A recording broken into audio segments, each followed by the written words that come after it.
Assalamualaikum warahmatullahi wabarakatuh. Salam sehat, salam sejahtera, dan tentu saja salam Pancasila. 1 Juni kemarin bicara sedikit tentang hari lahirnya Pancasila ketika berada di Jakarta.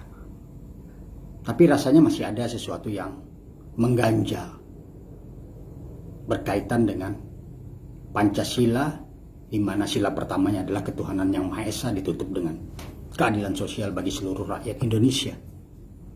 Apa yang sebenarnya mengganjal di hari lahirnya Pancasila ini?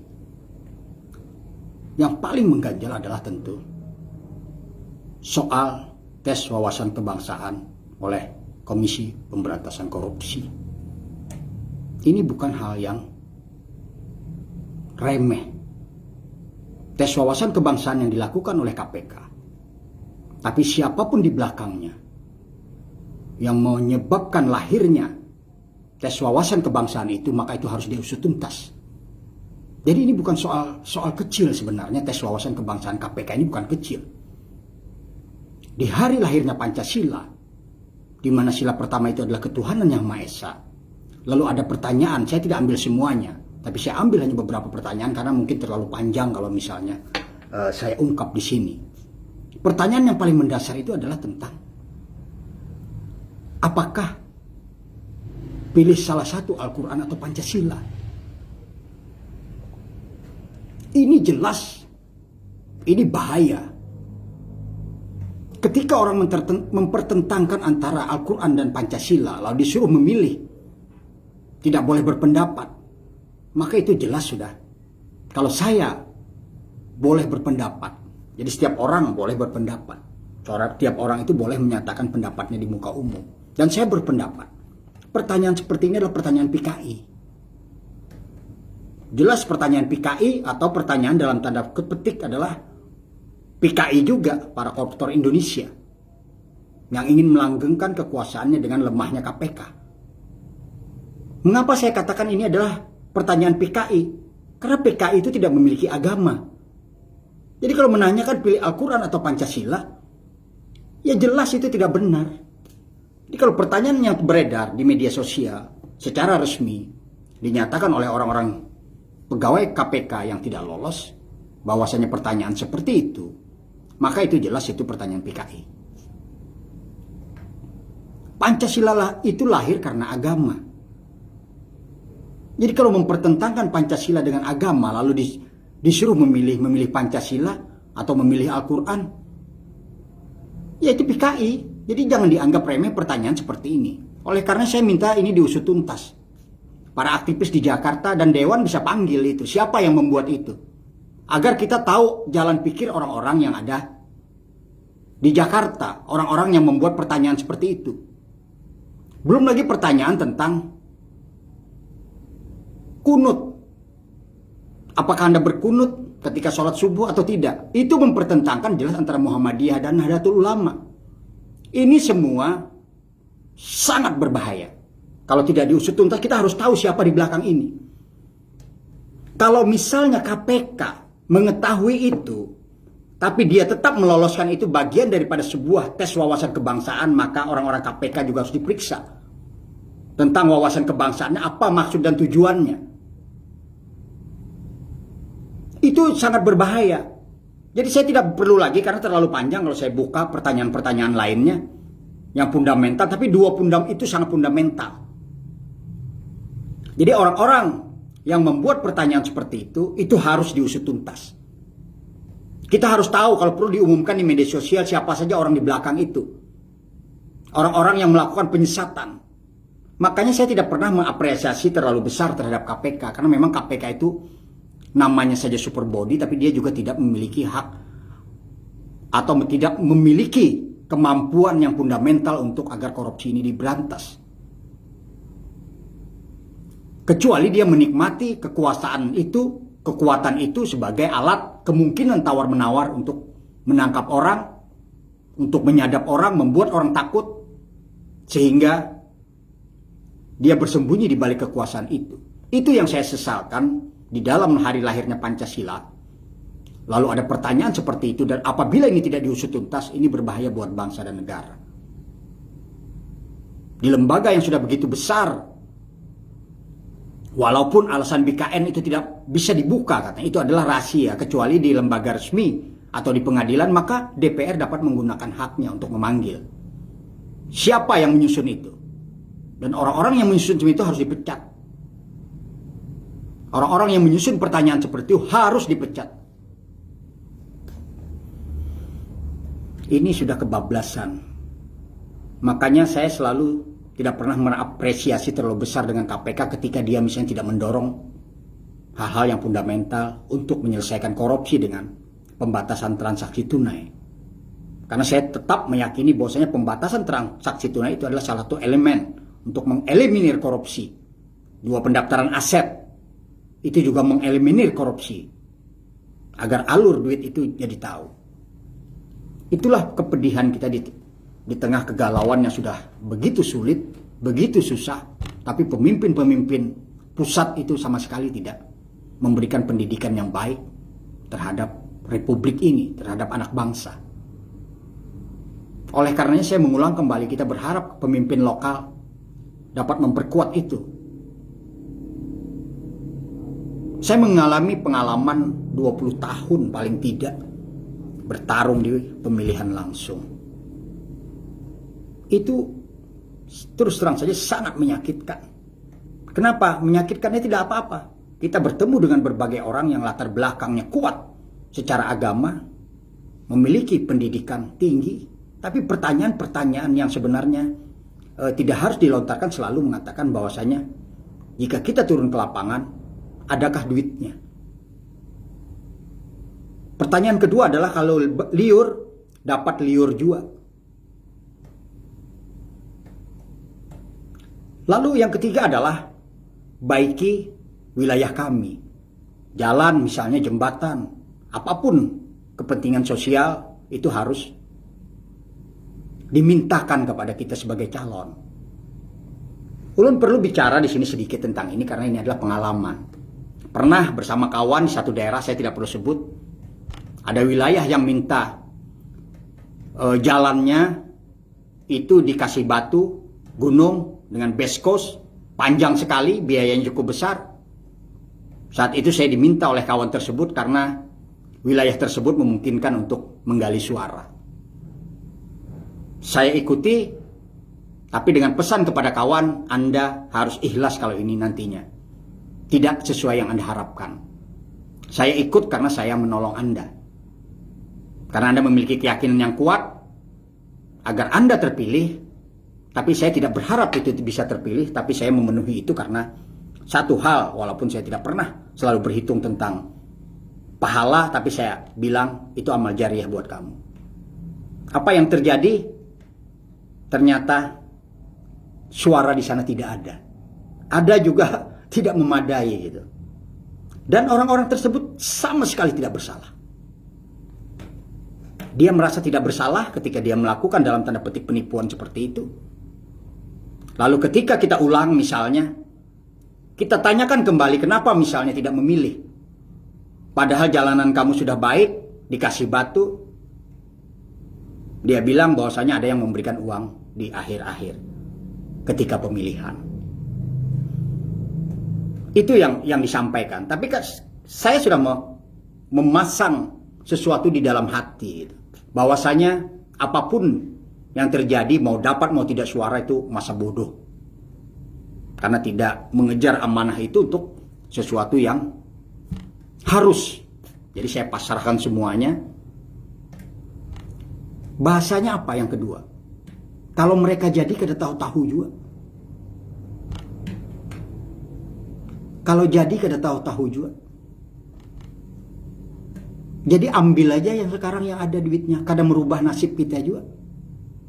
Nasib kita tidak akan berubah kalau kita misalnya memilih orang yang seperti itu.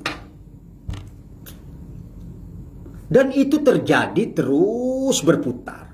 Orang-orang yang memiliki kemampuan finansial, orang-orang yang memiliki pikiran yang dapat mencerna dengan akal, melakukan legitimasi. Seolah-olah kesalahan bersama itu adalah kebenaran.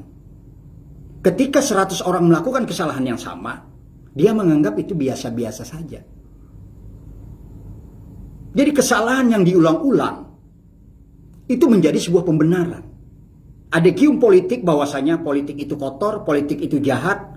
Biasa di dalam politik, tiada ada kawan abadi dalam politik kecuali kepentingan abadi dalam politik. Itu adalah adigium politik yang memang dilembagakan oleh orang-orang. Jadi menganggap politik itu busuk, toh tidak akan memberi manfaat buat mereka, siapapun pemimpinnya tidak mempengaruhi mereka, itu memang didengung-dengungkan terus oleh mereka.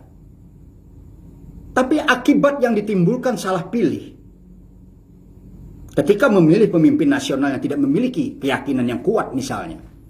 Saya sebut pemimpin nasional karena kemarin waktu saya menyatakan pendapat bahwasanya jika presiden tidak memiliki kemampuan sebaiknya mundur. Saya diserang buzzer habis-habisan. Dia tidak melakukan pembelaan terhadap tuannya. Kalau pernyataan saya salah, belalah tuannya, belalah presidennya, belalah wakil presidennya. Tapi tidak ada pembelaan kecuali penyerangan-penyerangan pribadi.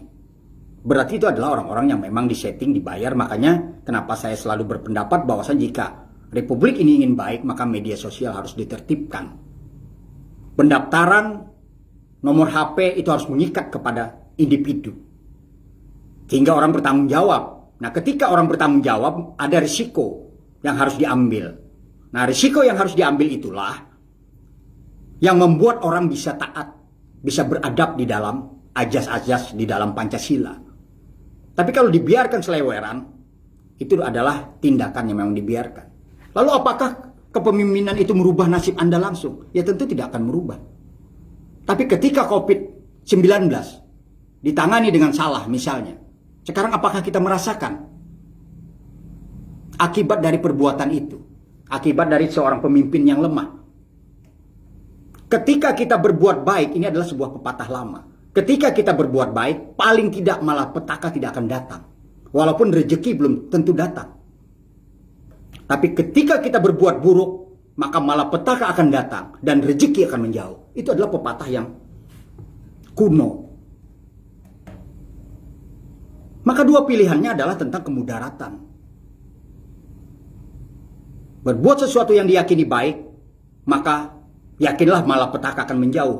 Malapetaka di diri, malapetaka di lingkungan. Tapi ketika misalnya memilih sesuatu yang buruk, maka tidak hanya rezeki yang menjauh, malapetaka pun akan datang. Jadi pengalaman-pengalaman seperti itu harusnya memberikan keyakinan kita di dalam menentukan seorang pemimpin. Masih terngiang dalam ingatan saya betapa dipujinya Bupati Nganjuk. 36 perusahaan dia miliki. Lalu hafal Quran. Di mana-mana ceramah tentang agama. Tapi ternyata ditangkap oleh KPK. Lalu apa yang salah sebenarnya dari republik ini? Agama memang menjadi bahan jualan. Agama itu laris untuk dijual bagi orang-orang yang tidak memiliki pemahaman yang kuat tentang agama. Tentang keyakinan.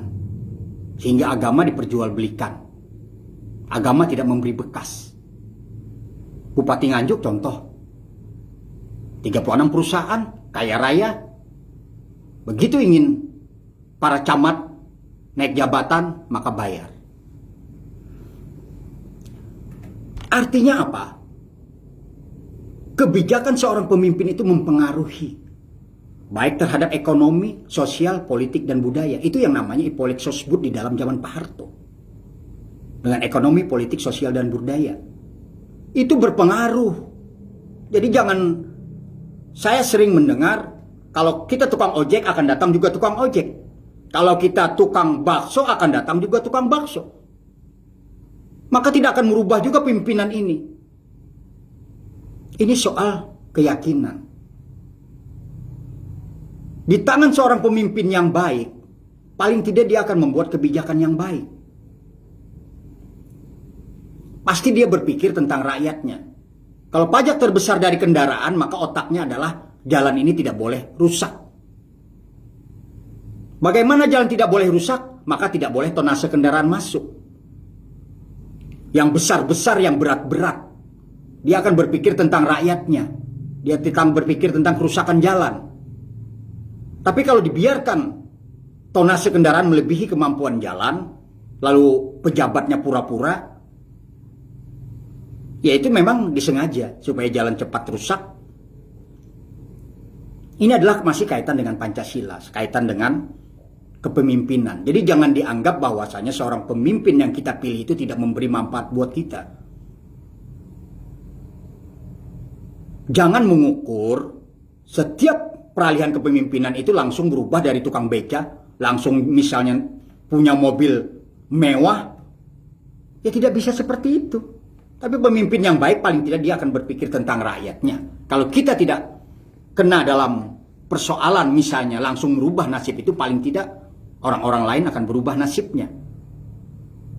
Semua akan menjadi lebih baik di dalam keberadaban itu. Tapi dipimpin oleh pemimpin yang tidak baik, maka keberadaban itu tentu tidak ada. Dia tidak berpikir tentang rakyatnya, tidak berpikir tentang misalnya kenapa orang harus menunda perjalanan karena terlalu besar biaya-biaya tes macam-macam, hanya dibatasi 1 kali 24 jam. Dia tidak pernah berpikir yang penting duit masuk, mereka nyaman, tidak perlu lagi mereka berpikir untuk rakyatnya. Target mereka 2024 bagaimana kuasai lagi negara ini. Dengan berbagai cara habisi setiap orang yang berbeda pendapat. Kalau perlu penjarakan. Itu yang diinginkan oleh rejim. Rejim yang tidak mengerti tentang Pancasila. Oleh karenanya saya ingin sekali lagi menggarisbawahi pada hari ini. Karena saya masih penasaran sekali dengan orang-orang yang di belakang tes wawasan kebangsaan KPK. Walaupun saya sendiri tidak terlalu apresiasi dengan sikap KPK. Karena dia tidak mendorong lahirnya Undang-Undang Pembatasan Transaksi Tunai, tidak mendorong tentang pendaftaran aset, kecuali LKHPN, laporan tentang hasil kekayaan. Itu bullshit. Kalau harta kekayaan sudah disembunyikan orang lain, lalu harta kekayaannya dilaporkan, tapi yang disembunyikan begitu banyak, atau sumber yang didapat itu tidak jelas, ya jelas sebenarnya terindikasi korupsi. Nah, bagaimana menghentikan itu? Ya dengan pembatasan transaksi tunai, dengan mendaftarkan aset atas nama orang lain, maka itu tidak lagi menjadi aset kepemilikan yang bersangkutan, walaupun misalnya di backup dengan berbagai aturan undang-undang ataupun berlindung di balik notaris bahwa terjadi hutang piutang. Itu yang terjadi selama ini, maka itu menjadi tidak berlaku. Makanya saya terus ngotot bahwasanya pembatasan transaksi tunai, pendaftaran aset selain daripada undang-undang beban pembuktian terbalik, itu adalah menjadi hal yang fundamental untuk dilakukan. Oleh karena di hari lahirnya Pancasila ini, saya terus mengulang bahwasanya kepemimpinan nasional ini memang lemah. Jadi kalau ada orang yang mengkritik saya, sok pintar, sok kritis, saya berhak untuk berpendapat. Kalau ada yang ingin membela tuannya di Jakarta, silahkan bela. Apa kelebihannya? Ini adalah parah. Republik dijalankan hanya karena ada uang, digunakan melalui program, tapi tidak pernah disentuh program itu apakah bermanfaat buat rakyat. Inputnya bagaimana, outputnya bagaimana. Semua hanya menggunakan uang rakyat, lalu digunakan semena-mena. Saya mengatakan semena-mena. Bandara, rumah sakit, saya ulang kembali, jalan tol, itu adalah baik. Tapi ketika dia memboros-boroskan yang sebenarnya bisa dihemat, atau wilayah yang sudah tidak tepat tapi tidak dipindah, itu sebenarnya adalah kamuflase dalam pembangunan. Oleh karenanya jangan dianggap enteng seorang pemimpin walaupun jauh dari kita, walaupun spektrumnya ada di Jakarta. Tapi itu jangan dianggap remeh. Kebijakan yang dibuatnya itu bisa menyakiti dan mematikan rakyat. Kemarin saya berkeliling di Jakarta, sampai ke daerah lain juga, beberapa daerah, semua lumpuh. Dan memang lumpuh. Para wisata terpukul habis. Semua orang kecuali orang-orang tertentu saja yang masih bisa bertahan. Selebihnya adalah sudah kolap. Itulah ketika pemimpin nasional itu tidak memiliki keyakinan yang kuat. Terakhir adalah kamuflase bahasa tentang bahwasanya Indonesia membatalkan keberangkatan haji 2021. Membatalkan itu adalah kekuatan pribadi. Tapi kalau tidak diterima orang karena misalnya sesuatu, apa karena vaksin, apa karena tidak kemampuan keuangan, itu bukan membatalkan bahasanya, tapi ditolak masuk ke Arab Saudi. Itu bahasa yang baik. Jadi apa yang dilakukan oleh pemerintah, kita masih hanya berharap dengan pemerintah lokal. Sebenarnya kita berharap kepada anggota dewan kita yang ada di Jakarta untuk lebih aktif membawa sebuah permasalahan daerah ke Jakarta. Tapi itu tidak terlalu dapat kita harapkan. Jadi sehingga harapan kita tentu kepada kepemimpinan lokal. Di kepemimpinan lokal lah kita harus betul-betul diperkuat. Itu adalah harapan. Antara harapan itu adalah ekspektasi berdasarkan nalar, berdasarkan akal. Kita dapat mencerna sebenarnya segala sesuatu yang terjadi, baik di pusat ataupun di daerah. Tapi kita dikuasai oleh segelintir orang yang menyesatkan pikiran, yang menyesatkan pandangan, padahal di depan mata sudah terlihat jelas. Itu yang sangat berbahaya di hari lahirnya Pancasila. Jangankan soal keadilan sosial, soal keberadaban ini, kemanusiaan yang adil dan beradab ini yang lebih fundamental. Karena di kemanusiaan yang adil dan beradab, maka dia tentu akan menuangkan di dalam tindakan, bukan dalam retorika. Retorika tentang korupsi, tentang akan menggigit orang-orang yang korupsi, lalu akan melakukan tindakan, dan semuanya adalah basa-basi untuk menipu rakyat. Jadi ada sesuatu yang salah memang di Republik ini, yang harus kita secara bersama-sama untuk terus menyuarakan, memperbaiki. Kita berusaha memberikan sebuah pendapat tentu. Dulu kita sering bicara tentang bahwasanya nanti kalau mereka memimpin dan merasa rakyat tidak terayomi, maka mereka akan menghukum pada pemilu yang berikutnya. Tapi jangankan sampai pemilu berikutnya, 1 tahun saja sudah lupa. Jadi tidak menunggu sekian lama. Ya karena itu tadi. Karena dia menganggap bahwasanya dikira sinterklas. Hari ini memilih pemimpin, besok dia meningkat jabatannya. Semua itu ada proses. Tapi ketika kita memiliki pemimpin yang baik, pemimpin yang mau berpikir, pemimpin yang mau mengayomi rakyatnya, maka harapan itu ada. Pasti ada harapan itu. Tidak mungkin tidak ada harapan. Tapi ketika kita pesimisme, seperti yang ulun sampaikan tadi, 4 periode, mengikuti baik dengan sesuatu yang nyata ataupun sesuatu yang tidak nyata gitu, dalam tanda petik. Apa yang tidak nyata? Ketika ulun mencalonkan anggota DPD, ini sekedar cerita gitu sedikit. Saya berada di satu wilayah di mana di situ ditantangnya untuk curang gitu. Karena apa? Karena DPD tidak punya saksi. Mereka tahu kelemahan-kelemahan itu. Jika kita ingin melakukan gugatan, maka saksi kita lah yang harus dihadirkan. Jika tidak ada saksi, maka di depan mata pun mereka rubah angka itu bisa. Ini pengalaman yang sangat fundamental, yang sangat di dalam era pemilihan langsung. Jadi harapan saya di hari lahirnya Pancasila ini tentunya kita harus kembali betul-betul menanamkan Pancasila itu di dalam sanubari. Antara lisan dan perbuatan itu harus sejalan. Walaupun misalnya dengan berbagai cara yang dapat kita lakukan, tentu yang penting kita adalah berbuat sesuatu. Bukan karena orang memberi sesuatu kepada kita lalu pikiran kita berubah. Itu problemnya. Harusnya 20 tahun 4 kali periode pemilu. Harusnya itu menjadikan introspeksi buat kita. Ketika aku memilih seperti itu, apakah nasibku berubah? Apakah bala datang? Yang seperti saya katakan tadi, ketika kita berbuat baik, bala itu akan menjauh, walaupun rezeki itu tidak datang. Tapi ketika kita berbuat buruk, maka bala akan datang dan rezeki pun menjauh. Itu pepatah kuno. Dan itu relevan. Saya tidak bisa mengungkapkan di sini, tapi 20 tahun saya melakukan pengamatan tentang di tempat mana yang tidak benar dalam menentukan pemilihan. Dan kita tidak pernah berhenti daripada kesusahan-kesusahan.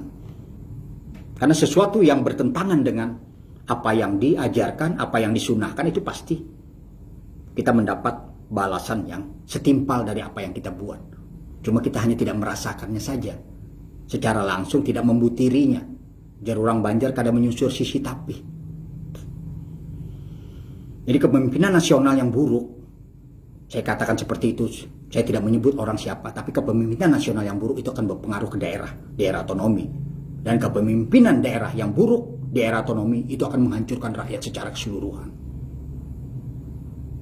Itu yang saya sampaikan, yang mengganjal saya. Makanya saya tetap meminta orang-orang yang membuat tes wawasan kebangsaan di KPK, itu harus diusut tuntas. Karena itu PKI. Jelas PKI. Ketika disuruh harus memilih salah satu, pilih Pancasila atau pilih Al-Quran, itu PKI. Saya sebut saja itu PKI, karena PKI tidak beragama. Kalau orang beragama pasti dia tidak mengeluarkan pernyataan memilih salah satu. Karena dia tahu bagaimana lahirnya Pancasila, siapa yang melahirkan, para ulama, dengan pemikiran yang begitu dahsyat, mengakomodir semua keinginan, sehingga tidak mencantumkan syariat Islam sebagai azas yang pertama.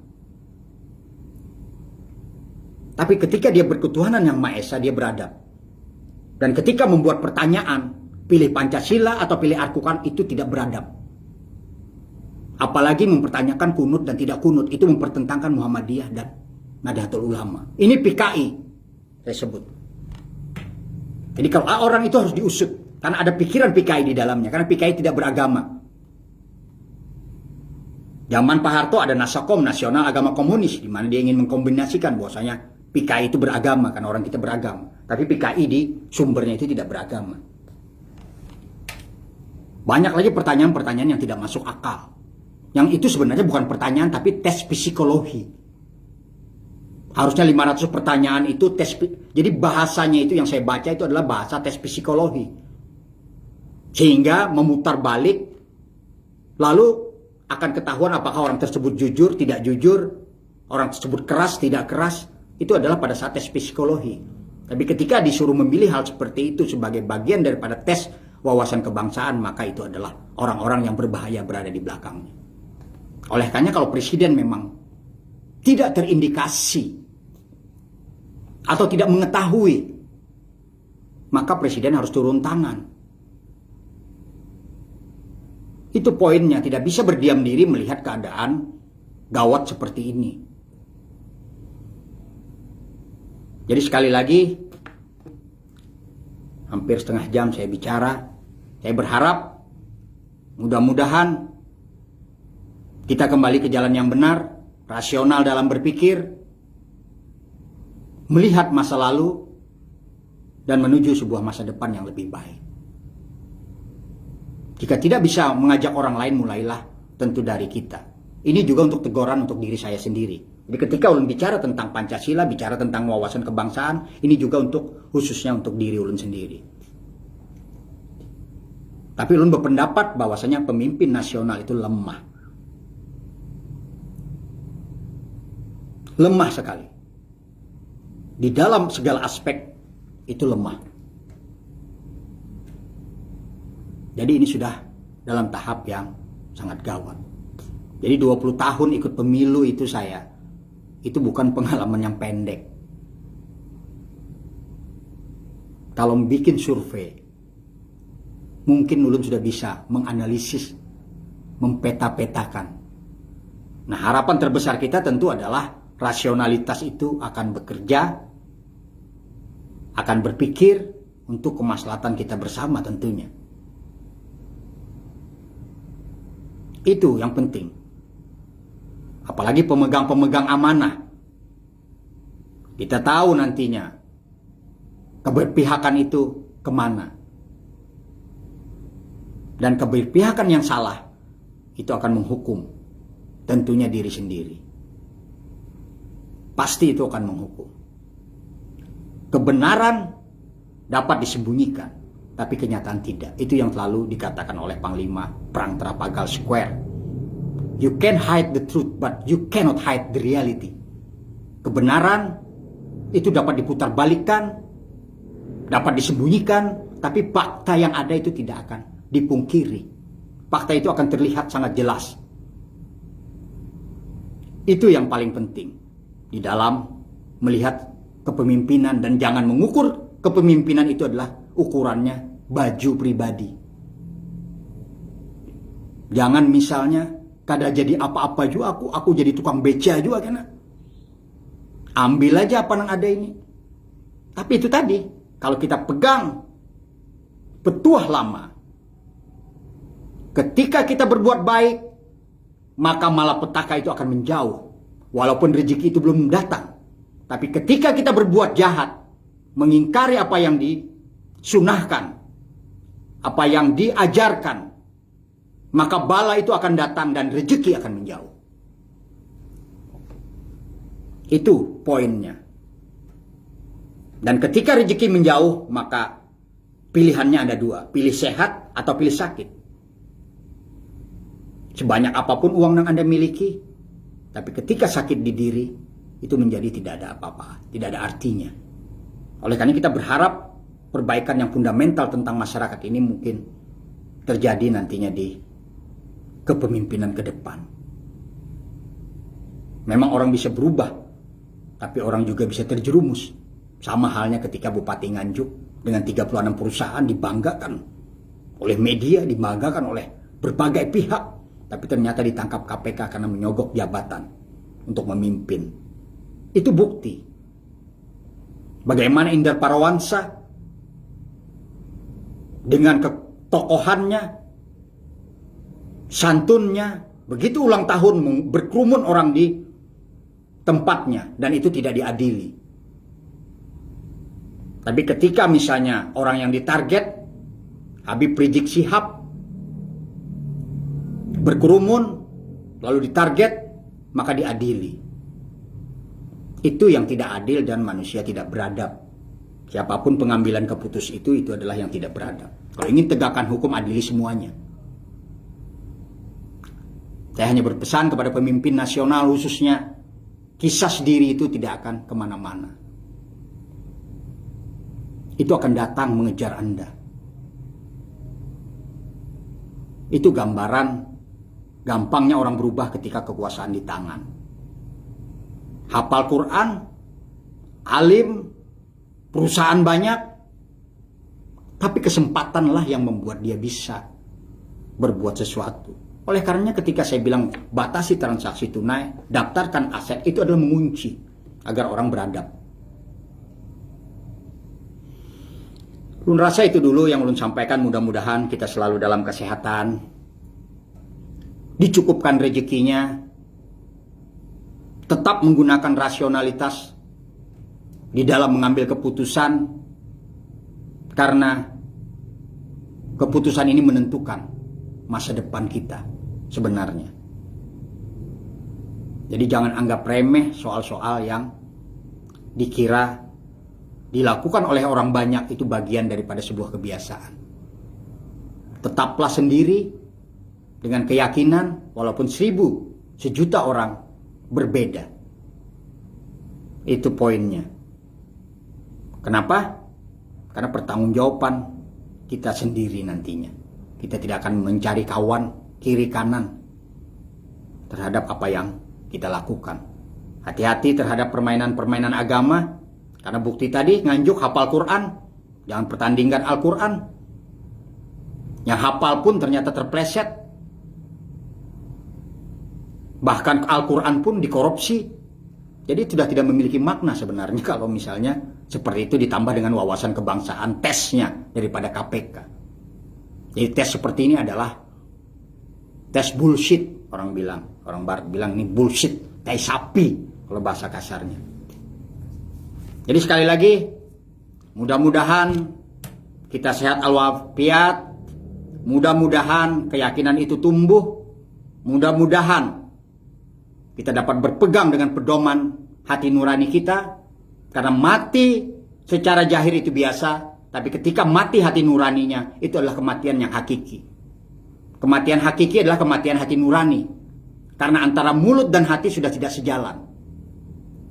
Di mulut lancar berbagai bicara, tapi dia sampai hanya di tenggorokan, tidak sampai ke hati. Karena kalau dia sampai ke hati, tentu dia akan takut bicara tentang hal-hal yang tidak berkesesuaian apa yang diucapkannya. Di antara hati tentunya harus sejalan, tapi ketika mulutnya lancar bicara, seperti saya contohkan tadi, Bupati Nganjuk hafal Al-Quran, bukan mendiskreditkan orang yang hafal Al-Quran, tapi hanya memberi contoh. Dibanggakan dengan hafal Al-Quran, dibanggakan dengan 36 perusahaan, tapi ternyata juga melakukan tindakan yang buruk, mengambil apa yang bukan haknya. Ya, sekali lagi, mudahan kita dijauhkan dari hal-hal seperti itu. Mudah-mudahan kita dikuatkan iman. Mudah-mudahan apa yang kita bicarakan sesuai dengan hati kita, dan tentunya ini adalah untuk pepadahan untuk diri ulun sendiri, agar selalu mawas diri dimanapun ulun berada, di situasi apapun, di posisi manapun. Demikian, sekali lagi, wassalamualaikum warahmatullahi wabarakatuh. Salam sehat, salam sejahtera, dan tentu saja salam Pancasila. Wassalamualaikum warahmatullahi wabarakatuh.